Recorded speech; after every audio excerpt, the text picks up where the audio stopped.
అన్న టీంలో ఉన్న అంత బ్రదర్స్ కి అండ్ సిస్టర్ కి నా వందనాలండి. ఈ సమయంలో దేవుని వాక్యము ధ్యానించుకుందాం. కొన్ని సమయంలో దేవుడు ఇచ్చాడు. దేవుడు ఇచ్చిన ఈ అవకాశానికి దేవునికి నేను కృతజ్ఞత స్తుతి చెల్లిస్తున్నానండి. నా వాక్యం వచ్చి వీటిలో అభివృద్ధి పొందాలి. విషయంలో మనం అభివృద్ధి పొందాలనుకున్నామంటే ఫస్ట్ వచ్చి నమ్మకం. నమ్మకంలో మనం ఏం చేయాలంట, విశ్వాసంలో మనం ఏం చేయాలా, అభివృద్ధి పొందాలని దేవుని వాక్యం సెలవిస్తుందండి. 2 కొరింథీయులు 8వ అధ్యాయం 7వ వచనంలో ఇలా రాయబడింది. 2 కొరింథీయులు 8వ అధ్యాయం 7వ వచనం. మీరు ప్రతి విషయంలో అనగా విశ్వాసమందును, ఉపదేశమందును, జ్ఞానమందును, సమస్త జాగ్రత్త ఎందును, మీకు మా ఎడలనున్న ప్రేమ ఎందును ఎలాగో అభివృద్ధి చెందుచున్నారో అలాగే మీరు ఈ కృప యందు కూడా అభివృద్ధి పొందినట్లు చూచుకొనుడి. ఆమేన్. ఈడ వాక్యం సెలవిస్తుందండి ఏమని, విశ్వాసమందు, ఉపదేశమందు, జ్ఞానమందు మనం ఏం చేయాలంట, అభివృద్ధి పొందాలని దేవుని వాక్యం సెలవిస్తుందండి. అవును, మనం విశ్వాసములో అభివృద్ధి పొందుతున్నామా అని మనము ఆలోచించుకోవాలా, మనము పరీక్షించుకోవాలా మా విషయంలో వచ్చినప్పుడు. ఎందుకంటే దేవుడు వాక్యం సెలవిస్తుంది, ఆవాలు గింజంత విశ్వాసం ఉంటే ఈ కొండ అక్కడికి పడిపో అంటే పడిపోతుందని దేవుని వాక్యం చెప్తుంది. దానికినా ఎక్కువ మనము రెండట్లు మనం ఏం చేయాలంటే విశ్వాసించాలని దేవుని వాక్యము సెలవిస్తుందండి. అవును, మనం ప్రతి ఒక్క విశ్వాసంలో మనం ముందుండాల. మళ్ళీ దేవుని విషయంలో వచ్చినప్పుడు ప్రతి ఒక్క విశ్వాసంలో మనము ముందుండి దేవుని కార్యం చేయాలని దేవుని వాక్యం సెలవిస్తుందండి. నిజంగా మనము నమ్మకంలో మనము బలపరుస్తున్నామా, అభివృద్ధి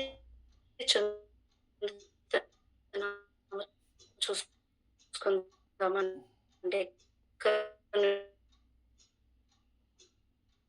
విషయంలో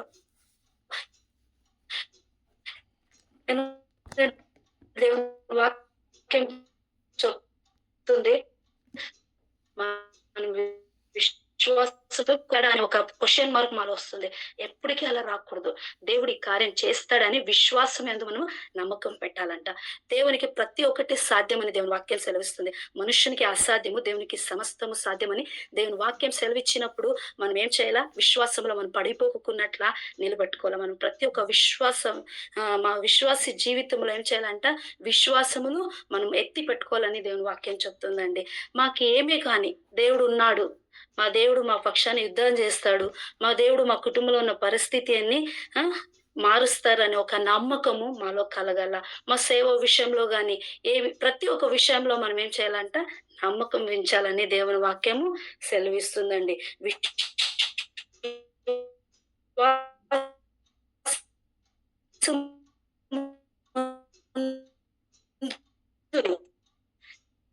తర్వాత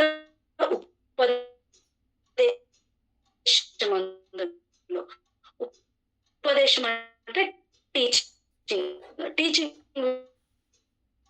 విషయంలో మనం కొంచెం చేస్తా అంటాం, దాన్ని ఎక్కువగా వాయిస్ బ్రేక్ అవుతున్నట్టుంది, నాకే అవుతుందా మరి? నాకు కూడా అవుతుంది. వాయిస్ బ్రేక్ అవుతుంది మా. ఎప్పుడన్నా కొంచెం నెట్వర్క్ ప్రాబ్లం ఉందేమో తెలియదన్నా. అంటే మధ్యలో అవుతుంది కంటిన్యూగా. ఇప్పుడు మనం ఏం చేయాలి?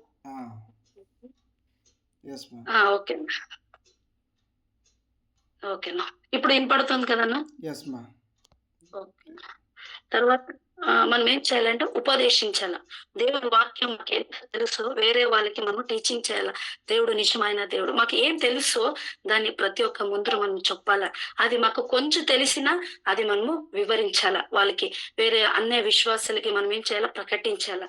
మీరు దేవుని నమ్మండి, మాకేమి తెలుసో దేవుని విషయంలో మాకు ఉపదేశం ఏమి తెలుస్తో దాన్ని ఏం చేయాలంట మనము ప్రకటించాలని దేవుని వాక్యం చెప్తుందండి.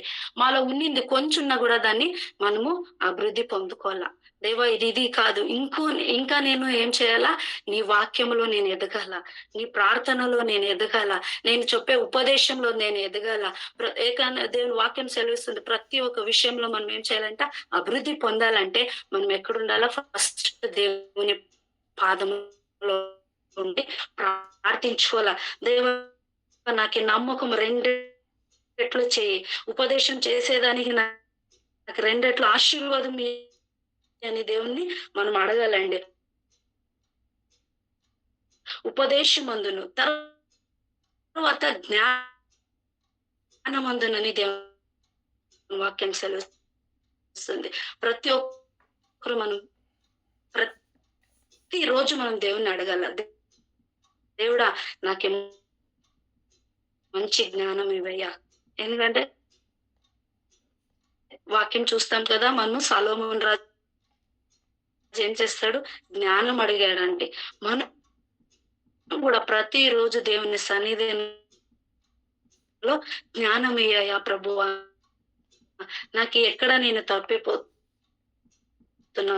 ఏ విషయంలో నేను తప్పిపోతున్నాను,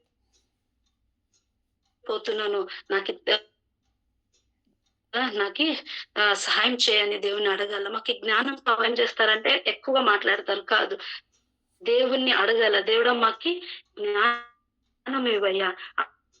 ఆ జ్ఞానంలో మనని నడపండి. ఎవరితో ఎలా మాట్లాడాలో, ఎవరితో మనం ఎలా నడుచుకోలో, ఎవరితో మనం ఎలా ఉండాలో అని దేవుణ్ణి అడిగి దేవుని జ్ఞానమును మనము పొందుకోలా. మళ్ళీ ప్రతిరోజు మనము ఏం చేయాలంటే విశ్వాసములో ఎక్కువ ఎదగాల, నమ్మకంలో ఎదగాల, అభివృద్ధి పొందాల. తర్వాత చేయకూడదని మనం ఏం చేయాలంట? దేవుణ్ణి అడగాలంట. దాని విషయంలో కూడా మనం ఏం చేయాలంట? అభివృద్ధి పొందాలని దేవుని వాక్యము సెలవిస్తుందండి. నెక్స్ట్ ఏమంట? కృపయందు కూడా అభివృద్ధి పొందాల. చాలా మనం రాత్రి పనుకుంటాము, పొద్దున్న లేస్తాము అనేది గ్యారెంటీ లేదు.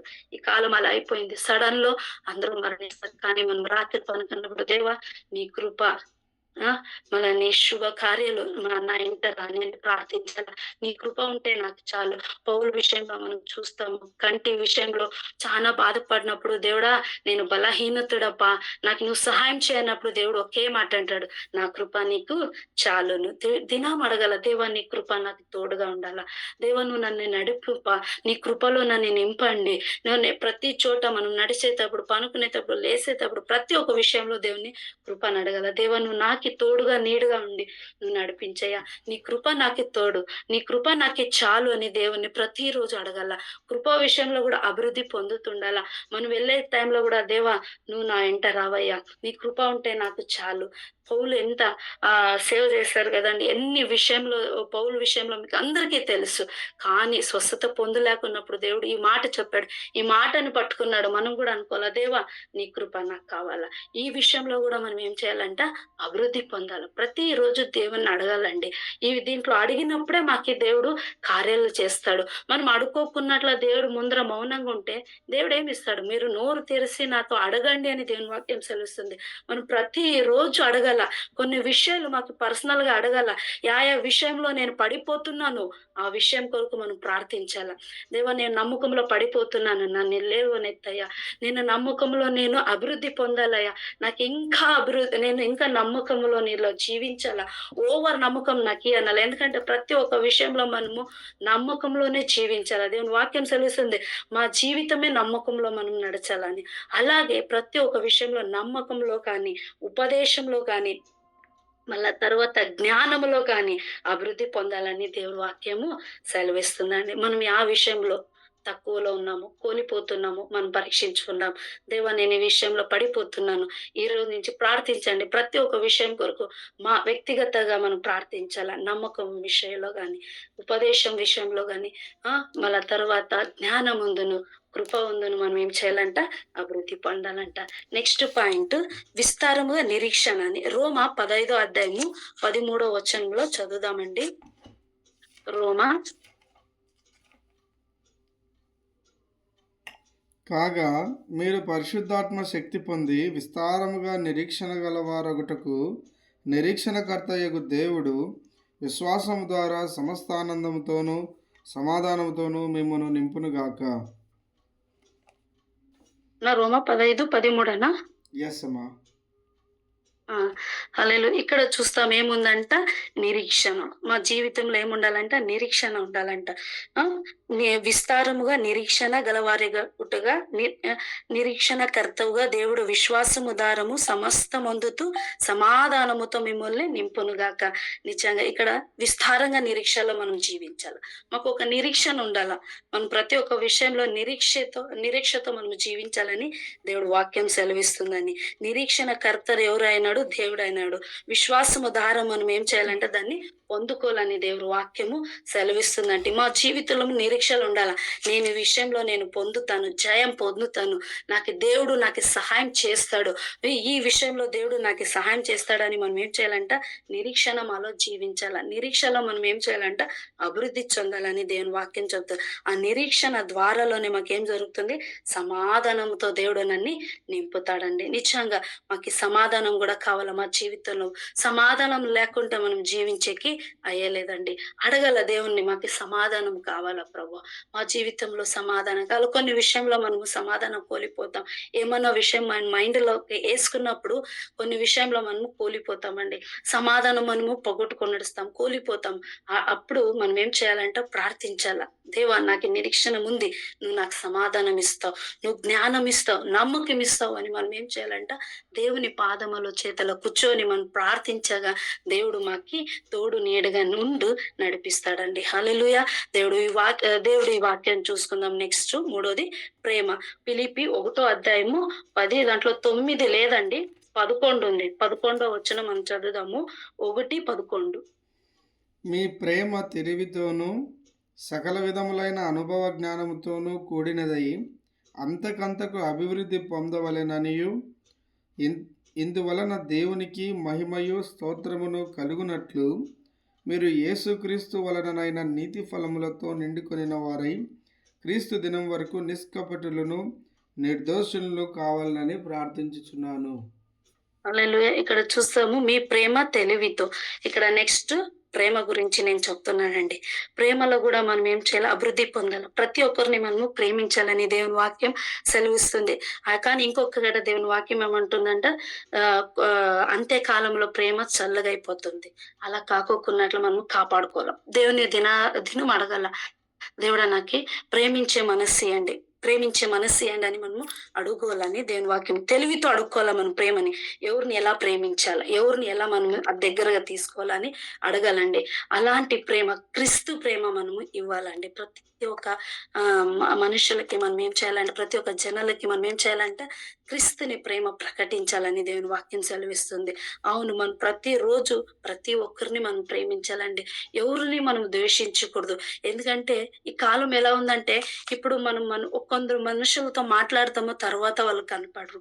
అలా టైంలో మనం ఏం చేయాలంటే వాళ్ళని ప్రేమించాల. ఎందుకంటే మనం అందరూ చేరి ఏం చేయాలంటే ప్రేమించే హృదయం మాలో ఉండాల. క్రీస్తు ఎలా ప్రేమించాడో అలాంటి మనస్సు మాలో కూడా కలిగి ఉండాలండి. అంత ప్రేమవు మాలో మా జీవితంలో ఉండాలని మనం దేవుని అడగాల. ప్రతి ఒక్కరిని మనం ప్రేమించాల. ద్వేషించే కాలం కాదండి, ఇది ప్రేమించే కాలము. ఎందుకంటే ప్రభు ఎప్పుడు వస్తాడో మాకు తెలీదు. త్వరగా వస్తానని దేవుడు వాక్యం సెలవిస్తుంది. ఇప్పుడు మనం చూస్తా ఉంటే అనేక యుద్ధాలు జరుగుతుంది. తర్వాత క్రీస్తు మీద దాడి జరుగుతా ఉంది. ప్రతి చర్చ్ అంతా పగలు కొడుతున్నారు. ఇవంతా చూస్తుంటే దేవుడు త్వరగా వస్తున్నాడండి. ప్రతి ఒక్కరిని మనం ప్రేమించాల. ద్వేషముతో ఉంటే మనం ఏమి సాధించేకి రాదు. మనం క్రీస్తు క్రీస్తు ప్రేమని ప్రతి ఒక్కరికి ప్రకటించాలా. క్రీస్తు ప్రేమని ప్రతి ఒక్కరికి మనం చూపించాలండి. దేవుడు ఈ లోకంలో ఉన్నప్పుడు ఎవరిని ద్వేషించలేదు. ప్రతి ఒక్కరిని హింసించినా గూడా, శిలువ పైన మరణించినా గూడా ఒకే మాట అంటాడు, దేవుడా వీళ్ళు ఏం చేస్తాడో అరియరు వీళ్ళని క్షమించండి అని.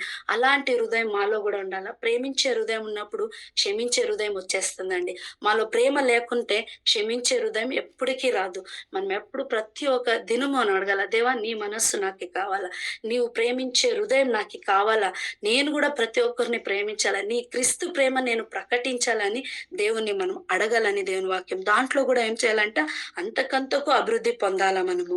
అప్పుడు దేవునికి మహిమ కలుగును గాక, మళ్ళీ స్తోత్రము కలుగును గాక అని మనం చెప్తూ ఉండాలి. దేవునికి మహిమ పరచాలండి, స్తోత్రం. ఎందుకంటే దేవుడా మాకు ఇది ఇంత ఇచ్చినావని కృతజ్ఞత స్థుతి మనము దేవునికి సమర్పించాలండి. తరువాత ఏం చేయాలంట, ప్రతిరోజు స్తోత్రం మనం చెప్పాల. ప్రతిరోజు స్తోత్రం చెప్పాల. స్తోత్రం లేకున్నట్లు మనం ఉండకూడదు. దేవుని వాక్యం సెలవిస్తుంది కదా, మీరు నడిచేటప్పుడు, పోయేటప్పుడు, వచ్చేటప్పుడు ఏం చేయాలంట, దేవుని వాక్యం ధ్యానిస్తుండాలంట, దేవునికి స్తోత్రం చెప్పాలి. కీర్తన 34:1 చెప్తాడు కదా దావీదేమని, నా నోటలో నుంచి నేను నీకు స్తోత్రం పలుకుతున్నాను. అలాగా మనం అనుకోవాలా. ప్రతిరోజు మనము స్తోత్రంలో కూడా ఎదగలండి. ప్రతి ఒక్క విషయం, దేవుడా ఇది ఇచ్చిన స్తోత్రం, ఇది ఇచ్చినావు నువ్వు స్తోత్రం అని మనం చెప్పాలండి. మహిమ చెల్లించాల. దేవునికి మాత్రమే మహిమ కలుగును గాక, దేవునికి మాత్రమే మహిమ కలుగును గాక అని మనం చెప్పాలా. మనుషులకు కాదండి మహిమ, దేవునికి మాత్రమే ఎప్పుడు చెల్లించాల మన మహిమని. దీంట్లో కూడా మనం ఏం చేయాలంటే అభివృద్ధి పొందాల. యేసు క్రీస్తు వలన నీతి ఫలముతో నిండుకొని, అవును యేసు క్రీస్తును నీతి ఫలము మాలో ఉండాలండి. మళ్ళీ నీతి కార్యములు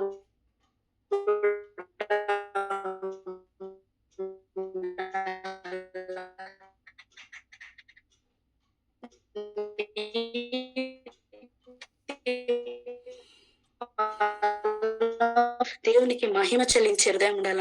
దేవునికి స్తోత్రం ప్రతిరోజు చొప్పించే హృదయం అలా ఉండాల. అప్పుడు మనం ఏం చేయాలి, క్రీస్తు వల్లనే నీతి ఫలమును కూడా మనలో నిండి ఉండాలండి. ఇది ప్రతిరోజు మనం ప్రార్థించుచున్నాము.